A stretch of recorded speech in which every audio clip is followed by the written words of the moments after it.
के गढ़ में गुजरात में एआईएम सेंटमारी करने वाली है। देखिए, गढ़ किसी का भी नहीं होता। हमने कभी भी ये नहीं कहा है कि हैदराबाद जो है वो असदुद्दीन अवैसी साहब का गढ़ है या एमआईएम पार्टी का गढ़ है।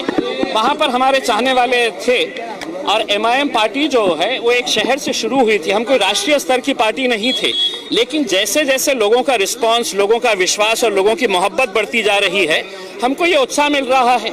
आज हम गुजरात इस देश का हिस्सा नहीं है, भारत देश का हिस्सा नहीं है। हमको भी अधिकार है, जिस तरह अलग अलग राजनीतिक पार्टियां आकर अपना नुमाइंदा वहां पे तय करती है, हमको भी अधिकार है। और उसी अधिकार का इस्तेमाल करते हुए हम आज गुजरात में आए हैं। और यकीनन इतने सारे आप लोग जो आए हैं, इस बात का अंदाजा होता है कि हमारी जरा सी आहट के ऊपर आज इतनी बौखलाहट हो गई है। सोचिएगा कि असदुद्दीन अवैसी साहब आएंगे तो क्या हाल रहेगा।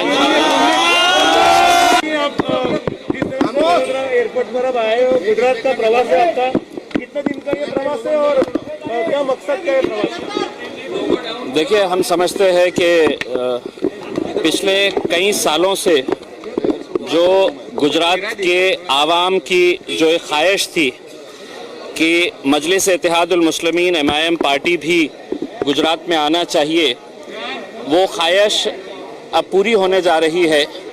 क्योंकि बैरिस्टर असदुद्दीन अवैसी साहब ने और हमारे बीटीपी पार्टी के जो अध्यक्ष है छोटू भाई वसावा साहब, ये दोनों ने तय किया है कि आगामी चुनाव में ये साथ में मिलकर चुनाव लड़ेंगे। और जब से ये घोषणा हुई है तो आप देख सकते हैं कि पूरे गुजरात के अंदर जिस तरह का माहौल है और जो रिस्पांस है यहाँ की जनता का, तो यकीनन हमारा भी उत्साह ये बढ़ाता है। और हम गुजरात को एक बहुत अहम सेंटर मानते हैं, एक बहुत अहम राज्य मानते हैं, क्योंकि यहाँ पर कुछ राजनीतिक पार्टियों ने ये समझ के रखा है कि ये हमारा गढ़ है और इस गढ़ को कोई हिला नहीं सकता है, इस गढ़ के अंदर कोई आ नहीं सकता है। हम आए हैं लोगों के बीच, लोगों की मांग के ऊपर। लोगों ने ख्वाहिश जाहिर की थी कि बैरिस्टर असदुद्दीन अवैसी साहब ने गुजरात में आना चाहिए। इसी के तहत हम लोग यहाँ पर आए हैं। आज बड़ौदा में रहेंगे, जितने भी जिम्मेदार लोग रहेंगे उनसे मुलाकात करेंगे। कल हम भरूच जाएंगे, जहाँ पर छोटू भाई वसावा साहब और उनके जितने भी पार्टी के नेता लोग हैं उनके साथ मुलाकात करेंगे और आगे की रणनीति क्या होगी, किस तरह से आगे हम बढ़ेंगे, इस बारे में चर्चा करेंगे। और फिर परसों के दिन हम लोग सूरत में दिन भर जो गुजरात के अलग अलग इलाकों से लोग आना चाहते हैं, मिलना चाहते हैं। चूँकि ये 3 दिन का दौरा है और बहुत सारे लोगों की ये ख्वाहिश थी कि हमने अहमदाबाद भी आना, गोधरा भी आना, अंकलेश्वर भी आना, लेकिन ये एक प्राथमिक हमारी मीटिंग है। और इसके बाद लगातार एमआईएम पार्टी के जितने भी देश भर के वरिष्ठ नेता हैं, सभी लोग लगातार यहाँ पर आते रहेंगे।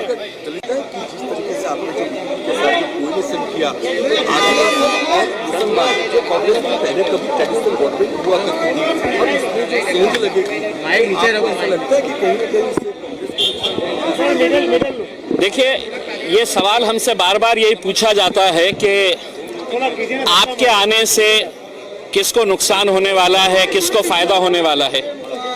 हम ये समझते हैं कि पिछले 70 सालों तक हमने दूसरों के फायदे के बारे में सोचा और दूसरों को इसका फायदा मिला भी, लेकिन कहीं ना कहीं आज देश भर के अंदर देखिएगा कि हमारा सिर्फ राजनीतिक तौर के ऊपर इस्तेमाल किया जा रहा है। हम कहीं पर भी ये दावा करने के लिए नहीं आए हैं, कहीं पर भी ये बोलकर नहीं आए हैं कि हम गुजरात आ रहे हैं तो यहाँ पे सिर्फ मुसलमानों की हम नुमाइंदगी करने के लिए आए हैं।